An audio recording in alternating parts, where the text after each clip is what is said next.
Assalamualaikum warahmatullahi wabarakatuh. Alhamdulillah, kembali kita ditemukan oleh Allah dalam keadaan sehat walafiat. Salawat dan salam atas junjungan agung Nabi besar Muhammad sallallahu alaihi wasallam serta keluarga dan para sahabat beliau sekalian. Aku nak bertanya, kalau sudah sholat tahajud pakai doa bahasa kita boleh apa tidak?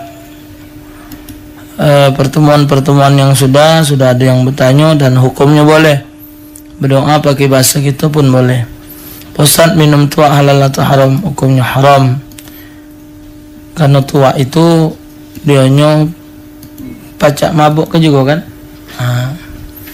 Ustaz, kalau kita sedang sujud peci kita terjatuh, bagaimana tindakan kita? Biarlah dia nyampak.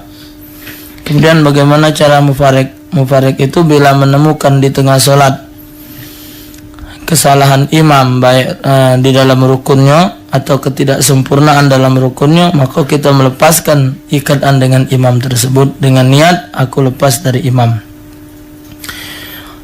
Ustaz, kalau pakai jimat tulisan Arab yang dibalut kain hitam termasuk syirik atau tidak? Jimat itu doa, di dalamnya ada tulisan doa-doa yang berdoa, sifatnya doa, sifatnya Al-Quran. Nah, itu tujuan kita, man hamala, barang siapa yang membawa ini diamankan Allah dari seluruh orang yang zalim dengan dia nak berbuat jahat. Nah, itu merupakan obat. Apa bedanya dengan kita galak penyakit jantung, ngawak obat jantung sama baik, tapi tujuan berobat. Tapi kalau meyakini jimat itu dapat menolak segala macam, hukumnya itu syirik. Pak Ustaz, aku nak tanya, kalau aku sudah habis salat lalu aku berdoa tapi aku pakai doa yang ini, Bismillahirrahmanirrahim, Alhamdulillahirabbil alamin, hamdan yuwafi ni'amahu yukafi mazidah, ya Rabbana lakal hamdu kama yanbaghi li jalali wajhikal karim wa azim sultanik, Allahumma salli ala sayyidina Muhammad wa ala ali sayyidina Muhammad, Allahumma rabbana taqabbal minna salatana wa siyamana wa ruku'ana wa sujudana wa qu'udana wa tadarru'ana wa takhashu'ana wa ta'budana wa tamim taqsirana ya rabbal alamin. Apakah cukup di sini baik tulis doanya tuh Mas? Terima kasih. Jadi bagus tak pakai? Bagus. Doa ini doa pendek tapi doanya mencakup seluruhnya. Ya Allah, terimalah seluruh solatku, berdiriku, ibadahku, rukukku, sujudku, kekhusyuanku, dan sempurnakanlah kekurangan diriku. Bagus. Ustaz, saya seorang cewek punya masalah menganjal pikiran saya. Saya mempunyai cowok yang jadi masalah. Kami pernah berjanji bersumpah. Ini sudah anda baca tadi di handphone. Tak kata ikatan itu tidak berlaku. Jadi di sini disebutnya berjanji dan bersumpah. Apabila antara kami ada yang menikah dengan orang lain maka akan meninggal duluan. Benarkah semua itu? Meninggal tidak tergantung di doa. Biar awak tidak ada bersumpah, tidak berjanji, yang nak mati tetap mati. Tidak usah dipikirkan dan jangan bikin hal-hal yang tidak ada masuk akal lah, yang tidak bernilai agama. Artinya tidak ada dalam agama yang mengatur yang demikian ini. Ustaz, apa hukumnya memotong kurban untuk orang tua tapi orang tua tersebut tidak tinggal di Palembang? Asal tidak sah atau tidak? Jingok dulu, kalau daerah tempat kita tinggal itu ada tak wong miskin? Kalau kita pengen korban tapi tidak ditemukan yang bakal nerimonya ini, maka boleh dipindahkan wilayah korban. Kalau wilayah itu ada yang pacak nerimonya, tetap di wilayah itu, tidak boleh pindah wilayah. Ustaz, salah satu yang membatalkan wudhu yaitu jika bersentuh kulit yang bukan mahramnya. Gimana kalau suami istri yang bersentuhan kulit, apakah wudhunya batal? Syukron. Kemarin adik kami sudah dijawab. Ada yang bertanya sama ini. Dalilnya menurut Imam Syafi'i, pembatal menyentuh istri itu aula mastumun nisa, menyentuh wanita yang halal nikah. Istri itu halal nikah, jadi batal wudhu. Kalau istri tidak batal wudhu dengan kita, berarti dia haram nikah. Jadi itu mengekalkan hukum pernikahan. Ustaz nak bertanya, kalau mandi wajib banyu tetesannya masuk lagi ke baksa atau tidak? Tergantung jingok baknya, jingok banyung saat itu 2 kula atau bukan. Kalau dia tidak sampai 2 kula maka musta'mal. Kalau dia 2 kula atau lebih, hukumnya tidak musta'mal dan boleh digunakan lagi. Kami tidak pernah di rumah, tidak pernah salat berjamaah karena suami tidak berani karena lafaznya tidak baik. Saat saya sedih tidak seperti keluarga muslim lainnya. Saya takut di akhirat tidak bisa ketemu dengan suami saya. Kami sudah rencana naik haji. Apa dalam kondisi lafaznya kurang baik, suami boleh ngimami saya? Sekarang ibu, jangan kecil hati kasih tahu suami ibu, ya. Sekarang tidak ada yang tidak tahu bila dia mau belajar. Jadi tidak ada yang tidak baca kalau dia galak belajar. Jadi dalam posisi sekarang yang penting belajar dulu. Kalau dia sudah belajar, lalu usaha nak benar tapi ternyata masih tidak fasih, berarti Allah Ta'ala memberikan kadar dia demikian. Qada dan qadar Allah berlaku yang demikian. Dan sah dia menjadi imam untuk ibu dan keluarga di rumah khusus, bukan di masjid. Ustaz, ana mau tanya, kalau orang sudah meninggal boleh tidak foto yang dipajang apa dan harus diapakan? Biarkanlah dipajang foto yang meninggal. Itu banyak kiai-kiai lah meninggal kalau.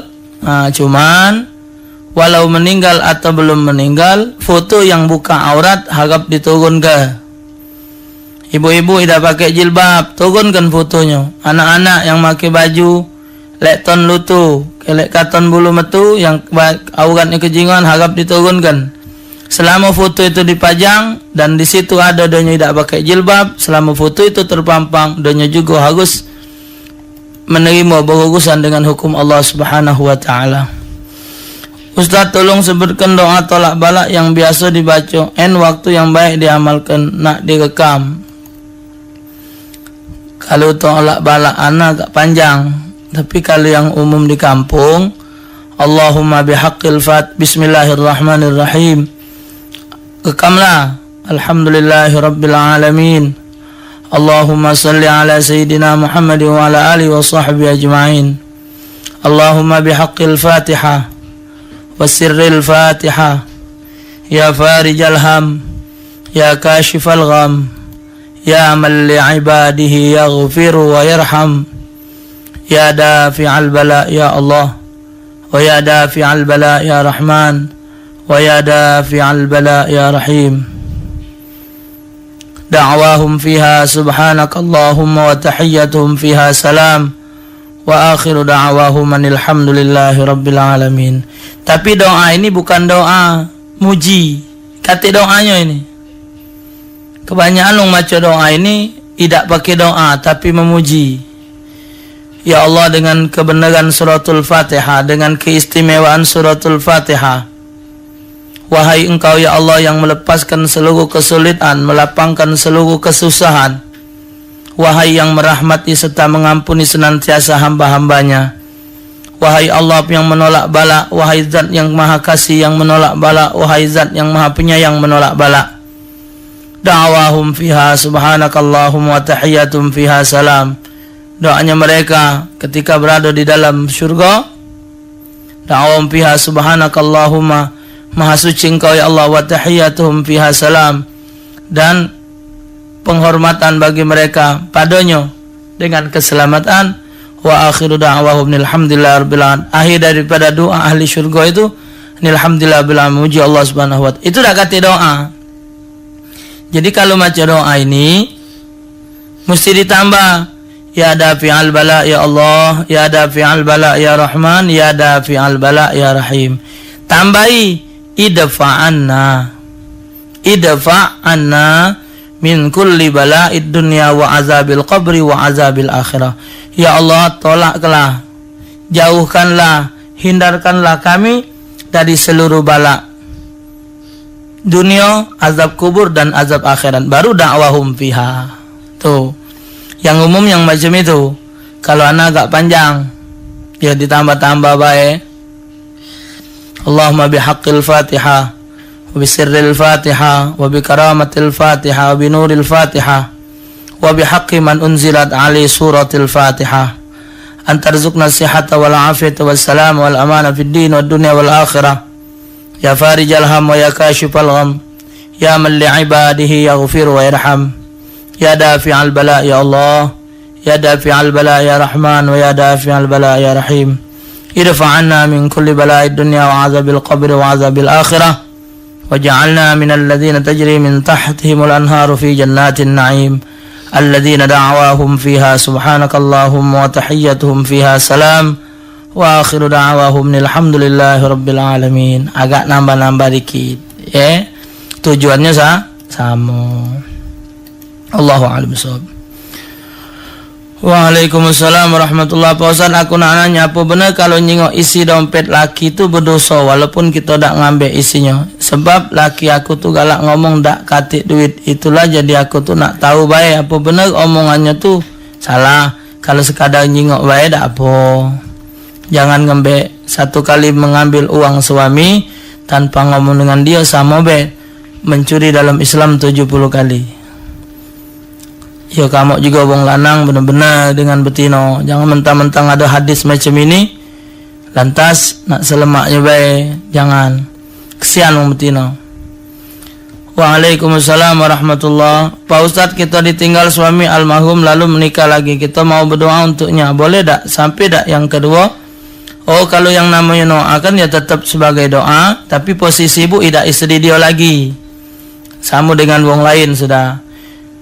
Yang kedua, batal wudhu tak dengan anak angkat ibunya misan? Oh, ibunya misan, anak angkat. Berarti anak misan batal wudhu. Tak usah dengan anaknya. Dengan misan baik, emaknya baik kita batal wudhu. Amalan apa yang aku baca agar cepat dapat jodoh selain dengan sholat? Baik, banyak baca sholawat. Ustaz, kalau berdagang secara islami berapa keuntungan yang boleh kita ambil dari modal baik penjualan atau kredit? Terima kasih. Hukum dalam perdagangan harus ada ijab dan kabul, suka sama suka. Bila Anda menjatuhkan dengan harga yang demikian, dia suka, cuman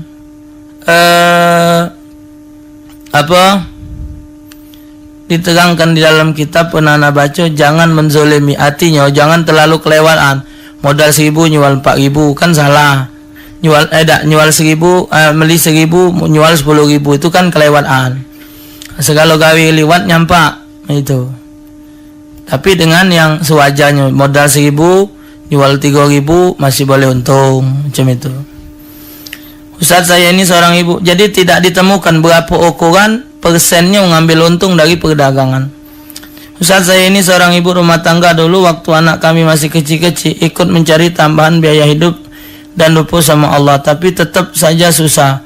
Setelah saya sadar, saya kembali mendekatkan diri kepada Allah, merasa segala cobaan dapat dilalui dengan lancar. Sekarang saya tidak lagi banting tulang, cuma ngurus keluarga. Doakan Ustaz, semoga saya dekat sama Allah. Allah yahdik. Insyaallah, amin. Allahumma ja'alna minal muhtadin. Ustaz, ana pernah baca buku di mana Allah, dan di buku itu menurut Ahlussunnah wal Jamaah Allah itu di langit. Apakah benar Allah ada di langit? Awak salah maco. Tidak, ini bukan akidah Ahlussunnah ini. Ini ana berani ngatakan salah ini kalimat ini.